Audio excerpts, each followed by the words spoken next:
Om Sam Saraswati Namaha. Namaste. Namaste, everyone. On page 294, the fourth discussion. It was the evening, and the pujas prescribed for this time of the day had been completed. The reflection of the sky was seen on the water when viewed from the bank of the river.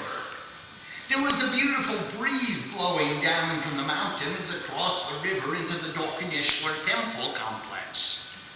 Anyone seeing this beautiful expression of nature would automatically be imbued with a corresponding beatific expression of attitude. It was sunset.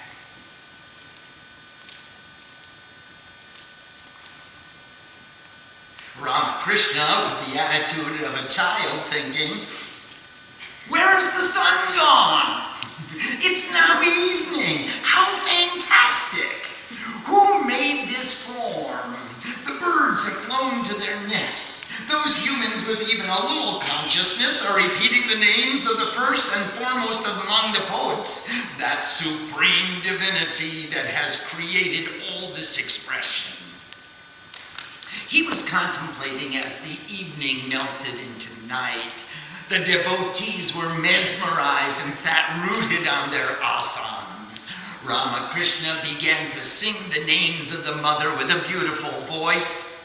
Everyone's face reflected the radiance of Thakur as they drank in the sweet nectar pouring forth from him. This was a child calling out to his mother with such intense love and devotion that no one had ever seen anything quite like it before. The devotees thinking, what is the necessity of looking at the sky or the mountains or the ocean or the forest? They felt that their Gurudev, Sri Ramakrishna, was the very embodiment of compassion. He nourished the devotees just like a cow that freely gives its nourishing milk. Everyone saw that Ramakrishna had all their confusions dispelled. Where there had been no bliss, bliss was established. Why is that? The devotees saw the embodiment of peace and bliss in Ramakrishna. Can one begin to imagine the beauty of the form of this embodiment of love, this man established in truth? He is verily the infinite supreme divinity. It was both nourishing and refreshing, just like drinking milk, listening to his nectar like words, or reveling in his attitude in calling the names of God.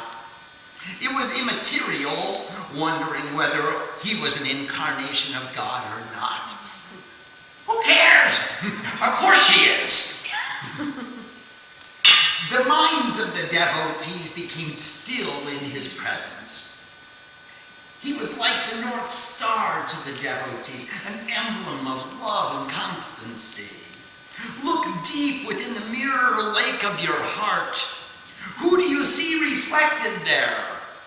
As the devotees were contemplating the beautiful form of Ramakrishna in this way, from Thakur's holy lips flowed the names of God and the names of the Divine Mother. Everyone assembled was deeply appreciative of this opportunity to drink these nectar-like words flowing from Sri Ramakrishna.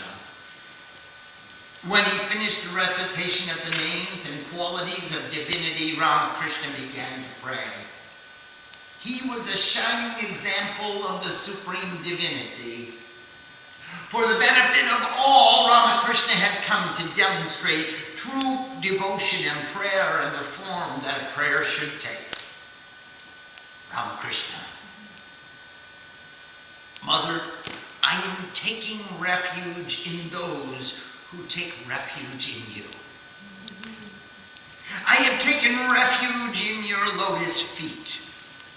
I don't want any comforts for my body, Mother. I don't want any respect from society. I don't need the 8 siddhis. Mother, please give me true devotion to your lotus feet. Take away all of my selfishness selfishness and give me true devotion to you. Shud pavitra chirastai vyakulata ananya bhakti. Take away all of my selfishness and give me true devotion to you. You know for a certain, Mother, that your mesmerizing countenance would never be far from me. In this world of objects and relationships, make it so that I have no attraction to desires and attachments. Please. Mother, other than you, I have no one. I have no capacity to sing your name. I have no sadhana. I have no wisdom. And I have no devotion. Please, Mother, give me your grace and give me pure devotion to your lotus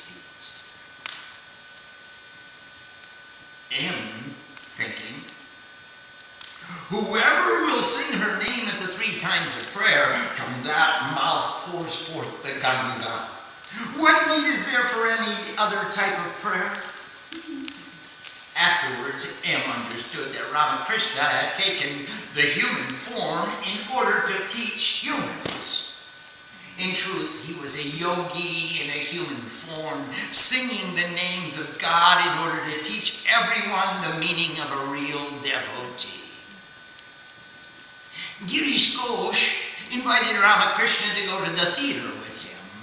Ramakrishna objected that it would be too late in the night. Girish promised that they could leave whenever Ramakrishna desired. Girish said that he had to go to the theater because there was an interesting drama being enacted. The 5th discussion. It was 9 o'clock in the evening. Ramakrishna desired to eat, so Balaram prepared a meal. Because Ramakrishna was getting ready to go to Girish's house, he asked Balaram to send the food there. Ramakrishna started to descend from the 2nd floor, surrounded by Narayan, M, Ram, Chuni, and many other devotees.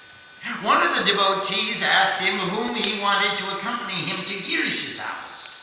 Ramakrishna, if one person goes, that will be sufficient.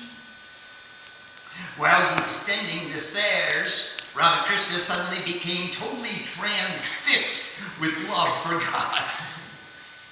This divine bhava intensified until he was completely intoxicated in ecstatic love of God. Seeing Ramakrishna in this state, Narayan tried to grab his hand to prevent him from falling.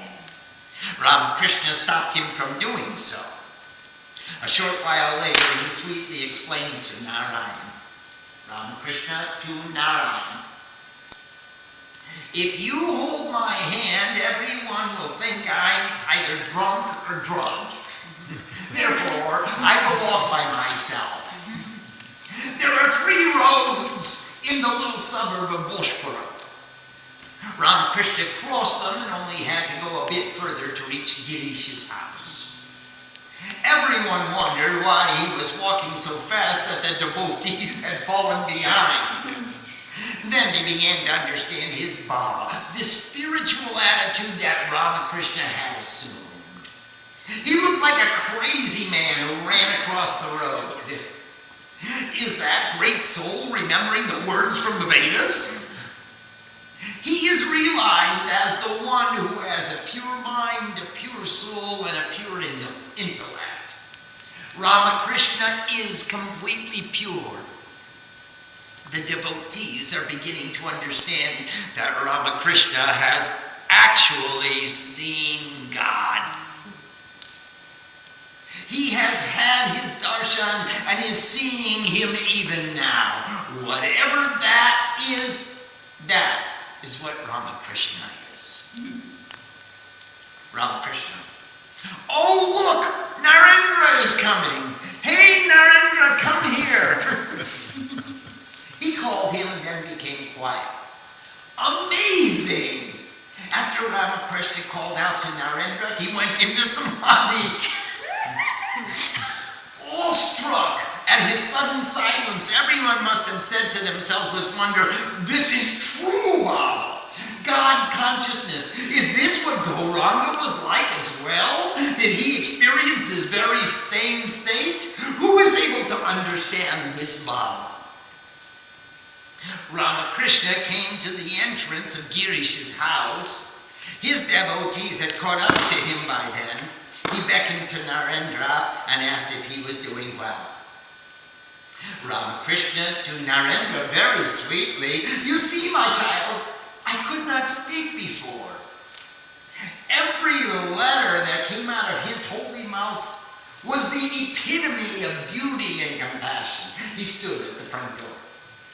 Ramakrishna to Narendra, "I have something to say. This is one individual body, and that is the whole perceivable universe.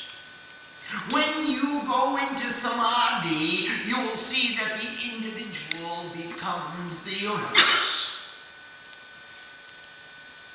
Narendra looked at him with astonishment. They exchanged a few more words that could have come from the Vedas, divine words. They had soared to the bank of the infinite ocean and were now standing there in complete wonderment, listening to the sound of infinite waves rising and falling upon the infinite expanse of the ocean. The sixth discussion in the temple with the devotees and reading the newspaper and talking to Nitya Gopal. Girish was standing by the door and invited Ramakrishna into his house. Girish came forward and prostrated completely on the floor. He got up only when he received the word to do so. He held on to the 2 feet of Ramakrishna and took the dust of his feet. He escorted him to the 2nd floor and into the parlor. The excited devotees followed indoors and took their seats. Everyone wanted to sit next to Ramakrishna and drink the nectar like words flowing from his mouth. When Ramakrishna was going to sit down, he saw a newspaper near his seat and started to talk about the news in that paper. He said that the newspaper contained worldly gossip, which was impure in his eyes. He signaled someone to take the newspaper away. After the newspaper was removed, he took his seat and bowed down to Nitya Gopal. Ramakrishna to Nitya Gopal, "You sit down here." Nitya Gopal, "I will."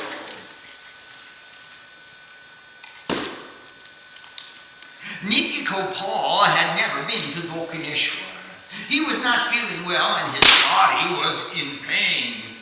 Ramakrishna to Nitya Gopal, "How are you?" Nitya Gopal, "I'm not feeling very good." Ramakrishna, "Nitya Gopal is a high flyer. You should live a little lower." Nitya Gopal, "I don't like people very much. I fear them. They say so many things. Only 1 or 2 times have I had enough courage to stand up to them." Ramakrishna, "That may be so, but what do you fear? Who lives with you?" Nitya Gopal, "A respectable man named Tarak stays with me, although at times I don't like to be with him either." Ramakrishna, "There was a holy sadhu that stayed in Nanta Totapuri's ashram. He used to look at the sky all the time. He left his body while looking at the sky." While talking thus, Ramakrishna drifted into samadhi. Everyone was amazed with this expression of divine attitude. After a while, he said, "Hello? Are you here?" "I'm here too. Who will understand that we are both here?" This was his divine attitude. He was speaking directly to God. The 7th discussion. The avatar is the perceivable form of perfection. Ramakrishna to M. I see in reality that he has become all of this. He has become the individual life, and he has become the entire perceivable universe as well. Until we attain to that consciousness, we cannot truly know what consciousness is.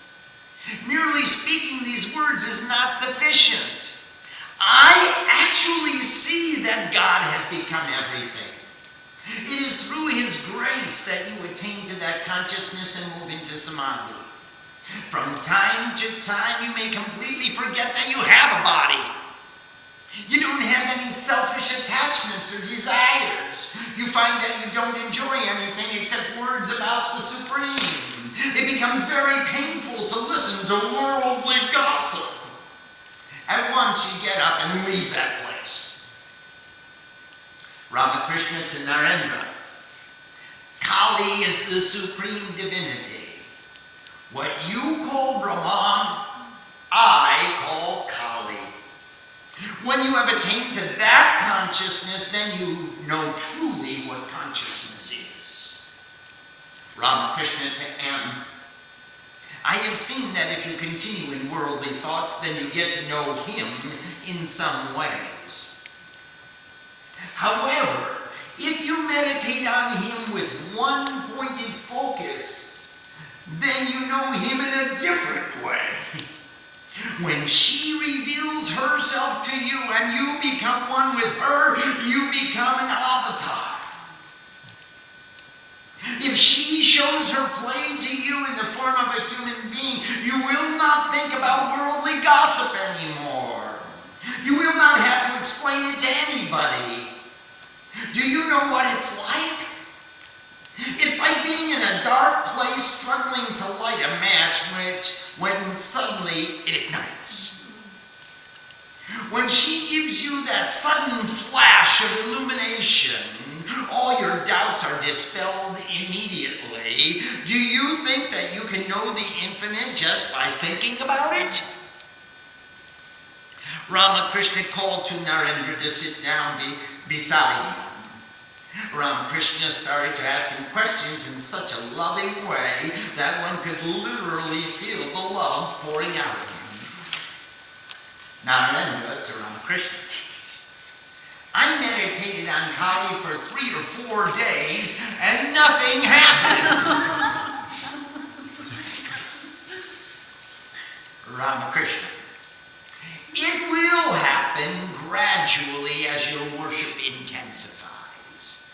Kali is not separate or different from you. The one who is called Brahman, the supreme divinity, is Kali. Brahman and Kali are one and the same. She is the primeval energy or power, Shakti. When there is no activity, we call her the supreme consciousness. When she creates, protects, and transforms this universe, we call her the divine energy. Who are you calling Kali? Kali is all. All this is Kali. He whom you refer to as the Brahman is Kali to me. There is no distinction between the supreme consciousness called Brahman and the supreme energy called Mother Kali. When one accepts Kali, one automatically accepts Brahman. They are just like fire and its capacity to burn. If you contemplate Kali as the existence of the Divine Mother, then you must contemplate Brahman, the Supreme Divinity. By contemplating on the Supreme Divinity, you will discover the form of Kali. There is no distinction permissible between the Supreme Divinity and his energy. I call her Shakti, I call her energy, and I call her Kali. And I call her Shriva. It was well into the night. Girish to Hori called, "Hey brother, call a carriage for us. I have to go to the theater." Ramakrishna, laughing, teasing to Haripod, make sure you bring the carriage. Haripod, laughing, I am going to bring the carriage, why not? The attainment of God in our karma, Ram and karma, God and desires. Girish to Ramakrishna, may I leave you and go to the theater? Ramakrishna, no! You keep me here and you keep me there too. Janak the king stayed in divine knowledge and ran his kingdom as well, and at the same time drank his glass of milk. Which means that he was both in the samsara and out of it. They all began to laugh. Girish, I'm going to leave the theater to the next generation. Ramakrishna, no, you can't. You're doing fine. You are creating a benefit for many people. Narendra, quietly, you were just discussing avatars and incarnations of God, and now you are going to the theater? The 8th discussion in the temple of Samadhi. Ramakrishna was sitting in the temple filled with divine bhav. He was next to Narendra and looked at him with one-pointed attention. Suddenly he moved a little closer and exclaimed, Narendra doesn't believe in avatars. It doesn't really matter. What could you hope for him? Feeling great love for Narendra, Sri Ramakrishna rose higher and higher. Whenever Ramakrishna sees Narendra, he at once becomes filled with love and an attitude of communion. He puts his hand on Narendra's head very lovingly. Ramakrishna, whether you believe in incarnations of God or not, I still have great love for you. Worldly thoughts and the attainment of godliness. Ramakrishna to Narendra. As long as you are contemplating worldliness, it is impossible to attain to godliness. I don't like the thoughts that keep going through your mind. For example, say you get an invitation to go visit another person's house. When you're getting ready to eat, there is so much gossip in the room. When everyone sits down and starts to eat their puris and vegetables, the room suddenly becomes silent. All you hear is the sound of chewing. The more food given to eat, the more silent the room becomes, except for the sound of chewing. When yogurt is served at the end, all you hear is slurp, slurp. When you have eaten completely, then you fall asleep. Similarly, the nearer you attain to godliness, that much your worldly thought is reduced. When you attain to the fullness of God, then you become very silent and enter into samadhi. Slurp, slurp. Speaking thus, he stroked Narendra's head. He lovingly pinched his chin.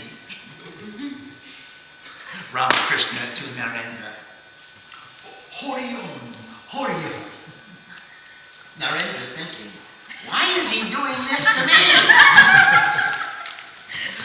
Ramakrishna saw that Narendra was in fact Lord Narayan.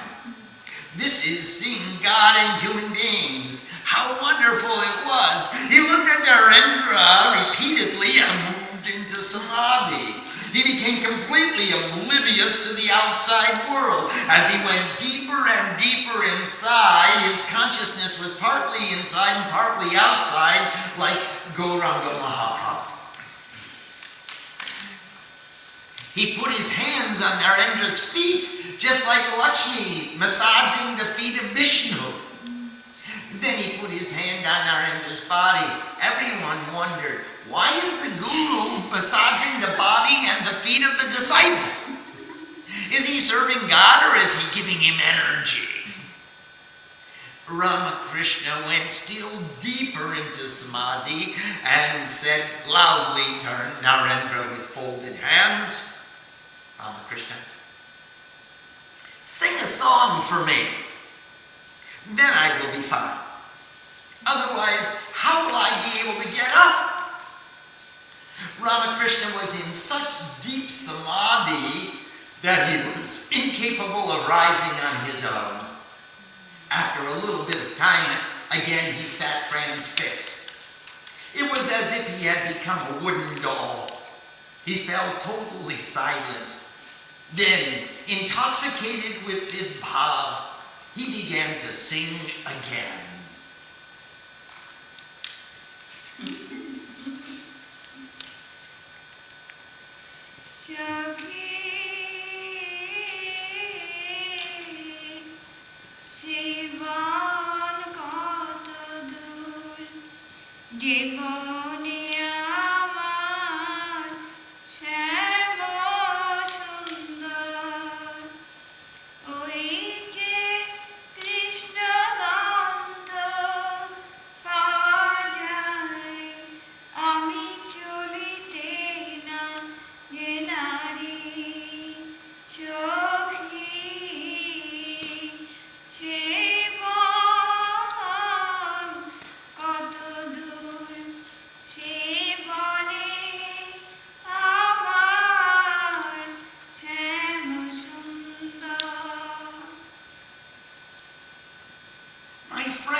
I want to go where I can get the scent of my Krishna.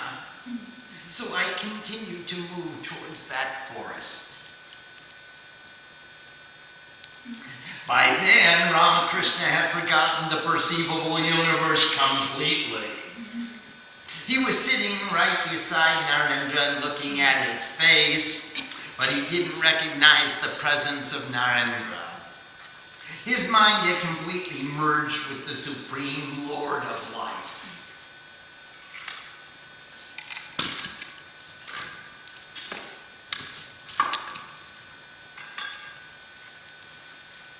His mind has been blown and his soul has flown.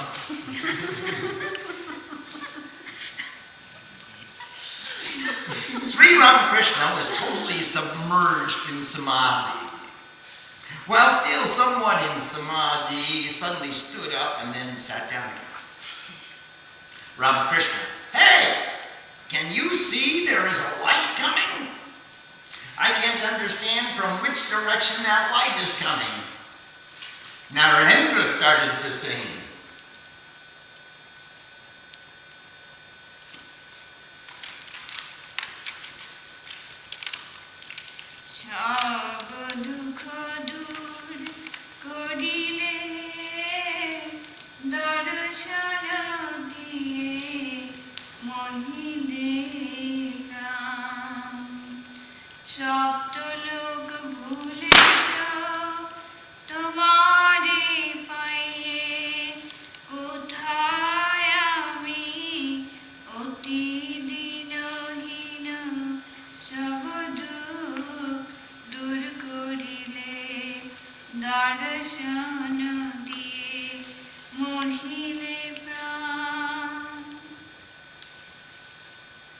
Now you have taken away all our pain by giving us darshan. I forget the 7 worlds when I sit at your feet. Where have I been so many days without you? Ramakrishna listened while he opened his eyes very slowly, like Lord Shiva in the state of Shuddha Vidya. He was very still without any movement in deep samadhi. He came out of his samadhi. Ramakrishna like a small child. Who's going to take me home? It has become very late in the night. It is the 10th day of the dark fortnight in the month of Falgun, and it is very dark. Ramakrishna left for the Kali temple in Dakshineshwar. He stood near the carriage with the devotees surrounding him. With some difficulty, the devotees had pushed him up into the carriage because he was still in Bhav Samadhi. The carriage began to move and the devotees dispersed. Om.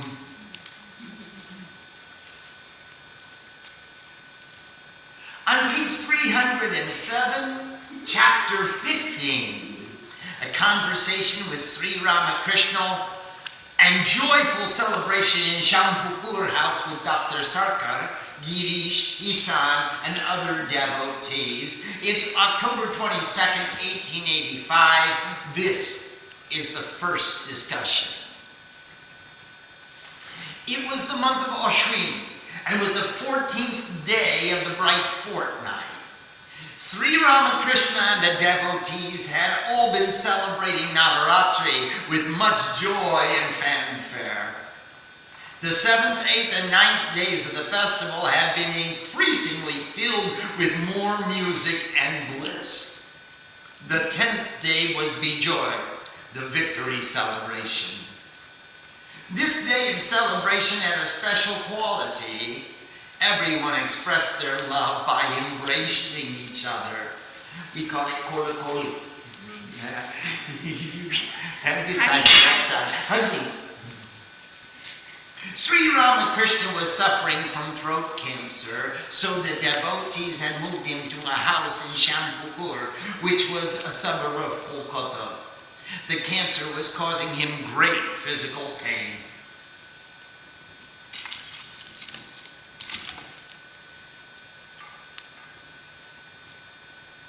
When Sri Ramakrishna was staying at Balaram's house, Kaviraj Ganga Prasad, who was an expert in Ayurvedic medicine, had been the doctor attending him. He had visited him frequently. On one of those occasions, Ramakrishna had asked him if this disease was a difficult one to get rid of, or if it could be easily cured. The doctor had fallen silent. He just didn't have the heart to honestly answer Sri Ramakrishna's question. Doctors who took a more English approach, trained in the ways of Western medicine, had also examined him. They had admitted that the prospects for a cure were doubtful, if not impossible. Dr. Sarkar was the physician treating Sri Ramakrishna.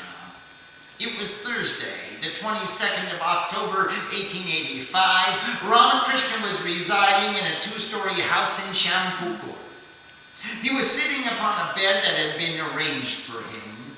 Dr. Sarkar had arrived to examine Sri Ramakrishna. The respected Ishan Chandra Mukhopadhyay had come along with him. They, along with a number of other devotees, were sitting all around Ramakrishna. Ishan was an extremely generous man. Though he lived on a small, fixed pension, he always ended up giving it away to those in need. On top of that, he borrowed money and gave that away as well. He had a devotional nature, always contemplating God. When he heard of Ramakrishna's pain, he came immediately to see the patient. Whenever Dr. Sarkar came to see Sri Ramakrishna, he stayed for 6 or 7 hours at a time. He had tremendous faith and devotion towards Sri Ramakrishna.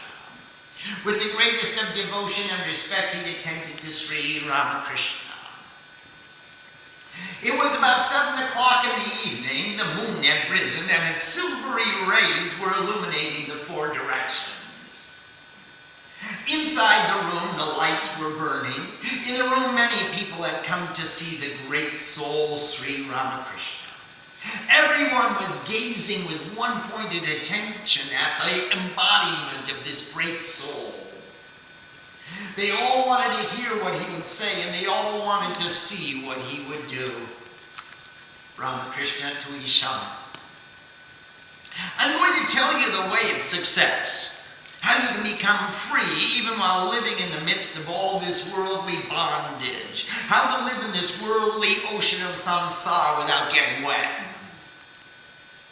The individual who is able to perform his or her functions in the world with their mind and attention focused on the feet of God are blessed and heroic individuals.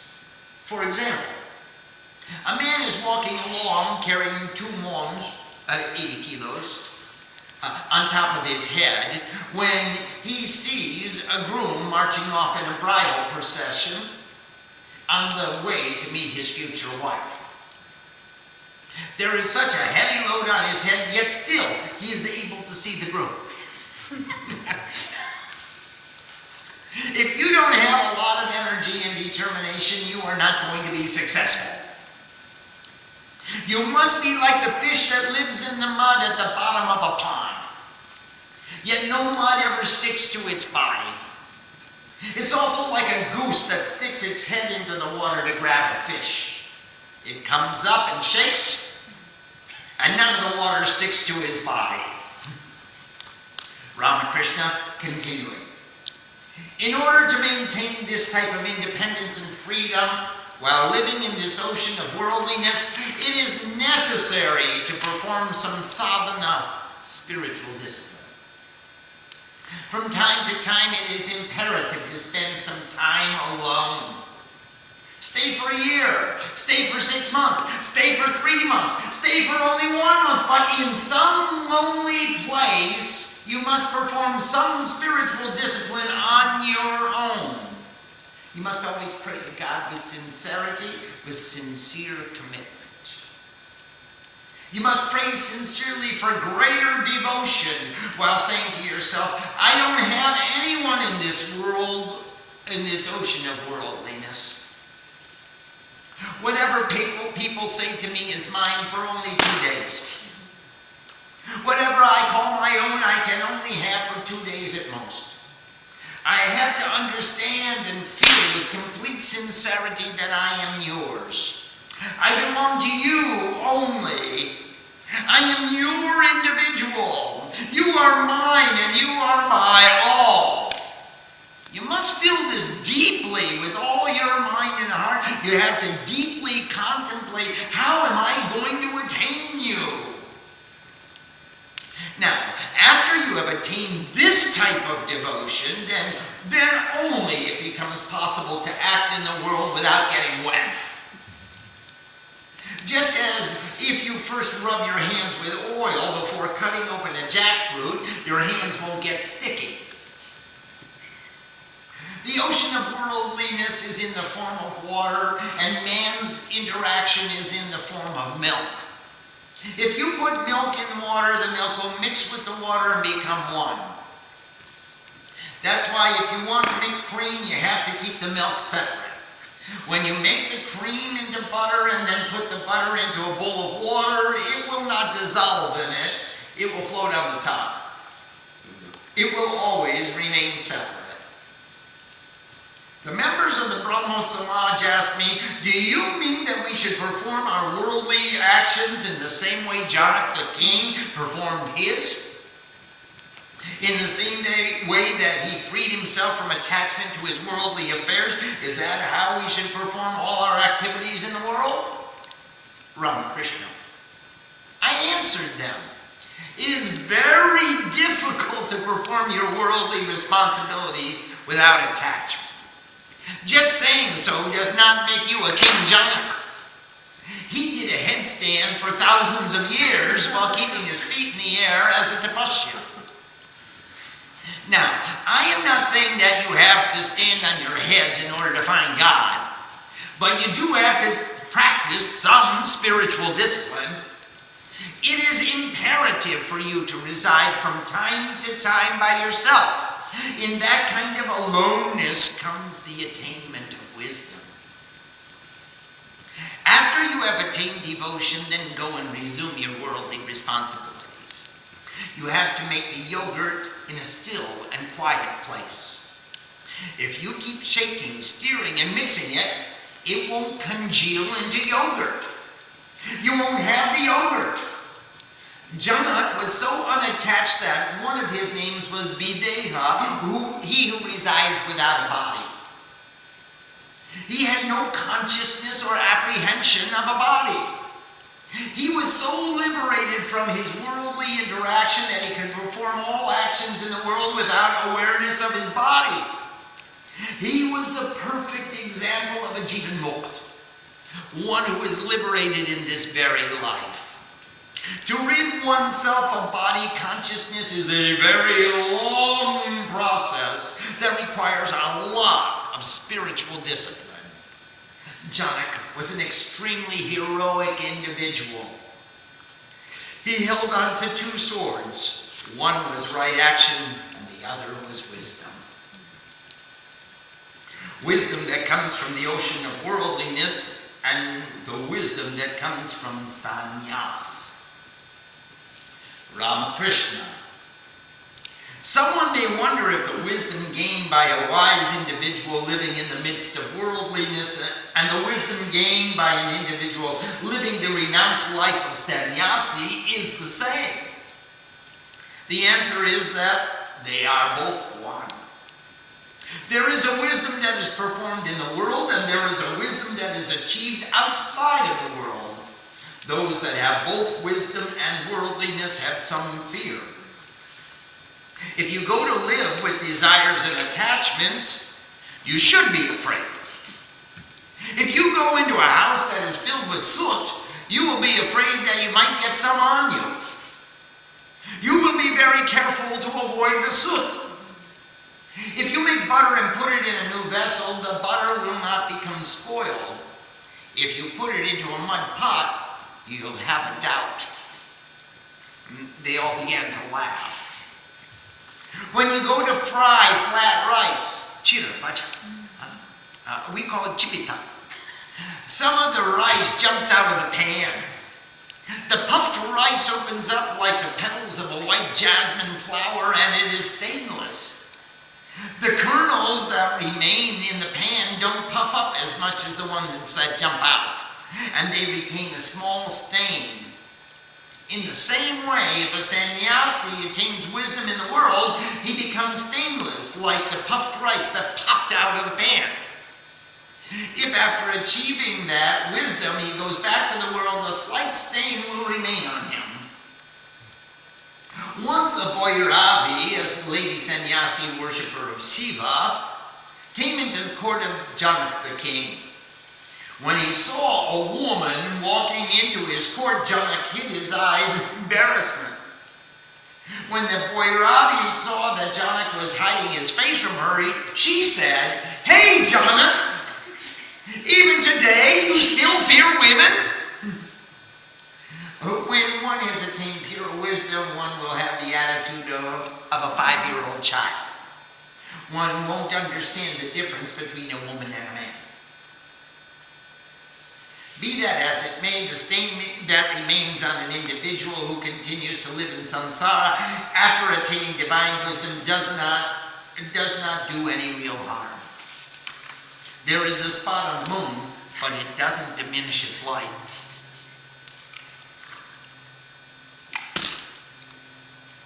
After attaining wisdom comes the ability to uplift humanity.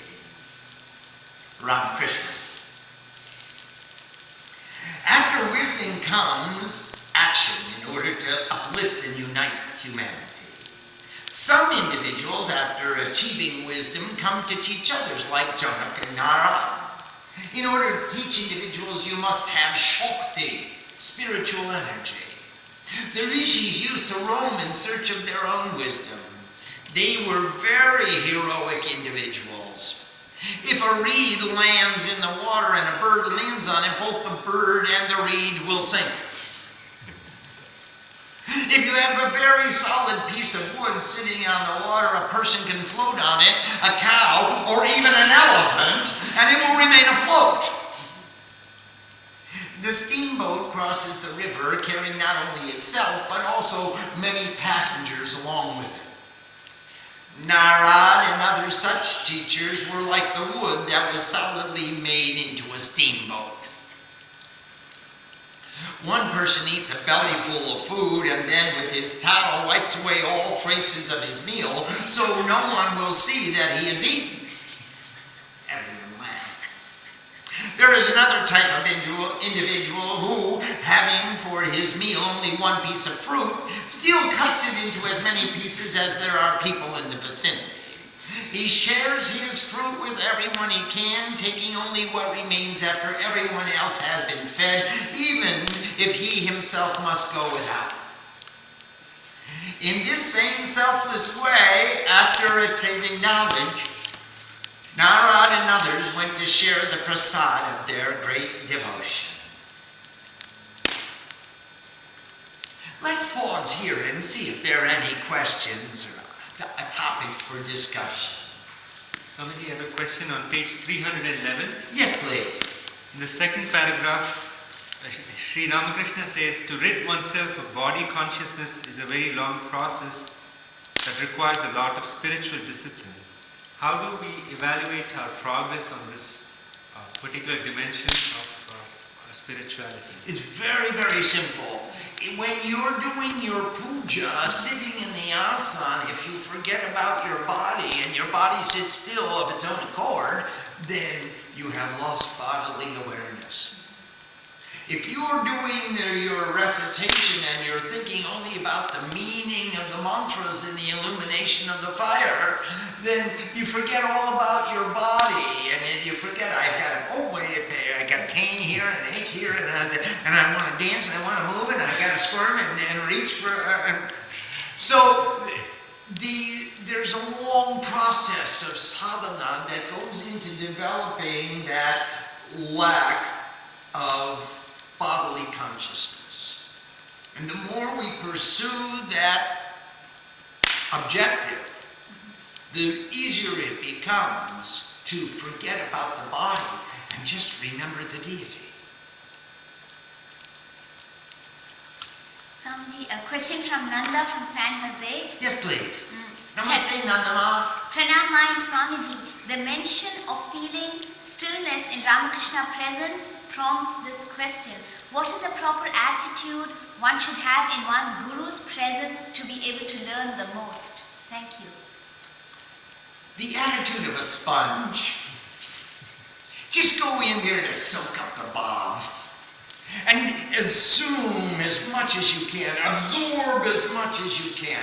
Become a sponge. And don't go to see your guru to show how much you learned and how much you know and how good you are at what you do, as some people like to do. Go to see your guru and be humble and be lowly so that the gravity will bring the blessings to flow down. Gravity never flows up.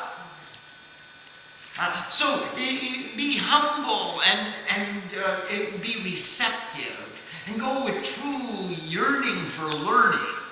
Go with a longing for improving your position. Go with a question. If the guru has written something, ask questions about what was written. If the guru has sung something, ask for the application, the meaning of the song. If the guru has said something, ask, churn it. As much as you churn the cream, as much as you churn the milk, so much cream rises to the top. Take the cream. Don't just drink the whey and the water. Skim the cream. And those are some of the things we can do, Nandama. Yes, please, Gauri. Swamiji, Ramakrishna talks about the wisdom of the sannyasi, of living as a sannyasi, and wisdom of living in the world. Yes. And then he talks about if a sannyasi attains wisdom in the world, he becomes stainless. Can you explain what the wisdom of the sannyasi in the world means? There is only one wisdom. Or the knowledge of God. The wisdom of unity. There's only one wisdom. Pure love. Pure devotion. Okay, now if you're a sannyasi and you go into the world with that pure wisdom, then you remain stainless. The world doesn't stick to you. Just like the fish in the mud at the bottom of the pond. He's always in the mud, but he's never dirty. It doesn't stick to him. So in the same way, the sannyasi is liberated. He only goes into the world to demonstrate and explain and amplify the love of God. Now, a worldly person, sometimes it's very difficult to refrain from attachment. It's very easy to say, oh, I'm going to be like King Janak and do all my work in the world without any attachment. But Janak was a sannyasi sitting on the throne. He did the tapasya for 1,000 years standing on his head. He did significant sadhana, spiritual disciplines designed to free him from attachment, and then he became the administrator of a kingdom. And remember what Janak said to Sukdev. Sukdev said, I know you're telling you all this kingdom that you have attachment to it. You have guards in front of your palace, you have golden dishes, you have all these things, and how can you be unattached? And Janak said to Sukdev, what you say is totally true without a particle of falsehood. But none of this is mine. I'm the administrator on behalf of the real owner. So now, if you have that kind of renunciation, then the world will not bind you. If you go into the world and say, this is mine, and I gotta do this, and I gotta do that, and I gotta, then you're tolerating the burdens of life rather than enjoying the privileges. And so long as we are tolerating our responsibilities and lifting the heavy lifting of the burdens of life, we're not free. If we're picking up the opportunities and picking up the privileges and sharing the joy, what a privilege it is for me to demonstrate the sincerity of my love by doing the same thing, then we become the sannyasi who lives in wisdom. And that is his meaning. Now, a question from Vishweshwar from Nagpur. Yes, Vish? We've been told that serving the Guru is a powerful sadhana. What is the best way for a devotee to serve the Guru? What attitude should one have in order to perform selfless seva? The most important seva that any devotee or any disciple can do for the Guru is to do the sadhana as the Guru is doing the sadhana. Ingredient number one. To perform your discipline with the sincerity, with the conviction, with the efficiency with which the example in your life is performing. That's called seva. That's really the loving service. Now, other than that, we get the privilege of making the Guru comfortable so that she can perform her sadhana with even greater efficiency, because that's in my benefit. The more she does her sadhana, the greater is my benefit, because I get to see what does a realized being do for sadhana. How do you sit? How do you breathe? How do you chant? How do you make a fire? How do you run an ashram? And now I get the greatest seva is to do my part, whatever I can, to make it more efficient for her to do more sadhana. Because the higher she goes, the higher I go. That's what is called the disciple.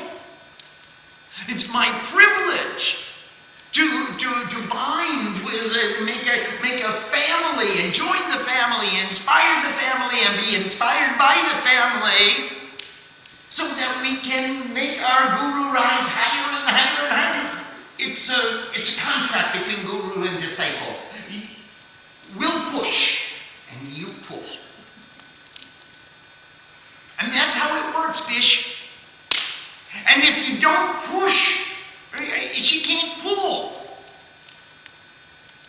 And that's why she's the Guru, because she exemplifies to us the greatest perfection of a bhav, of an attitude, of the way she sings, the way she worships, the way she thinks about everybody's everything. How How can she relieve or mitigate or enhance anybody? She's always thinking of making everyone in a more advantageous position. How do we, as disciples, do that? Well, the first thing is we help her do it.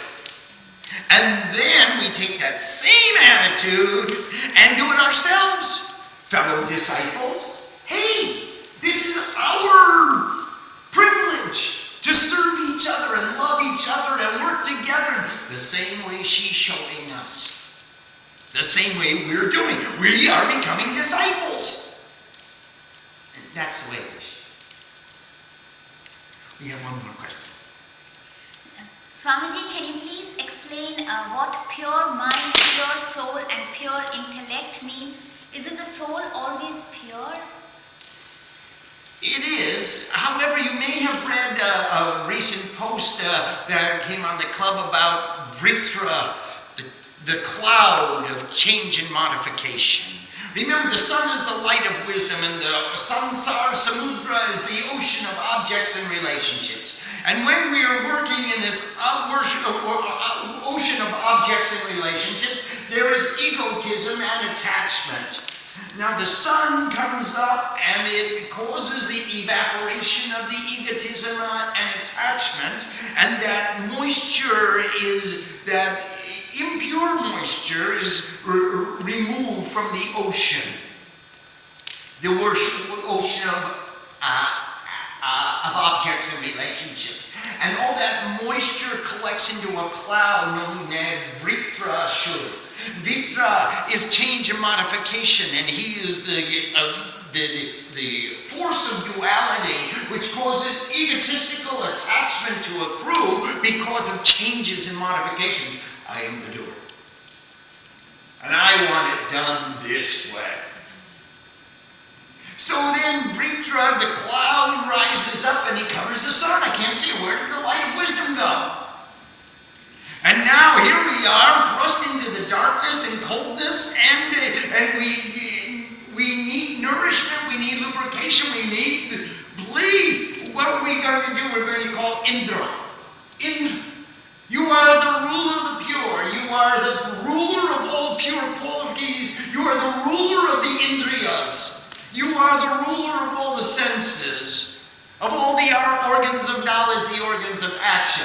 Now, please take your Vajra, your thunderbolt of illumination, and throw it at the cloud. And Indra, when he's pleased with our prayer, with the sincerity of our worship, with the stillness, the focus, the attentiveness, the sincerity of our worship, he throws that thunderbolt and breaks the cloud, and down falls the water as rain. And the rain nourishes all the plants and animals and causes the devotees to celebrate God. Out comes the sun, the light of wisdom, and we repeat the cycle again.